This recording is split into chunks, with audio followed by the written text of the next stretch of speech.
In today's video, I'm going to teach you how to share a file via email in Google Drive. First things first, open your browser and log into Google Drive with your Google account. This is the home base for all your files and folders stored in the cloud. Give it a moment to load and make sure you're on a stable internet connection so everything saves and sends properly. Next, navigate to the folder that contains the file you want to share. Take a second to confirm you're choosing the correct file, especially if you have multiple versions. Clear naming helps here, but if not, glance at the modified date to make sure it's the one you intend to send. Now right-click on the file you want to share. A menu will appear with several options. Click on Share. This opens the sharing window, which is where you'll add people and set exactly what they can do with your file. In the field labeled Add People in Groups, type the email addresses of the people you want to share the file with. You can add more than one recipient, and you'll see their addresses appear as you go.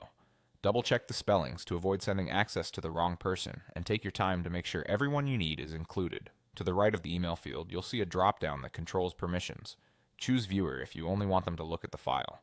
Select Commenter if you want them to leave feedback without changing the content. Pick Editor if they need full access to make changes. Think about the purpose. Viewers are great for read-only sharing, commenters for feedback and reviews, and editors for true collaboration. If you're unsure, start with the least permissive option and adjust later if needed. Below that, there's an optional message box. Use this to add context so your recipients know why they're receiving the file. You might include a short note with instructions, a deadline, or a quick summary of what to look at. This message will appear in the notification email they receive, which helps reduce confusion and follow-up questions.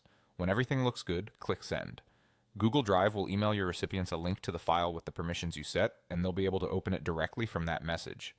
If someone mentions they can't access it, it usually means their email doesn't match the one you shared with, or they need to sign in to the correct account. That's it. You've shared a file via email in Google Drive, simply, securely, and with the right level of access.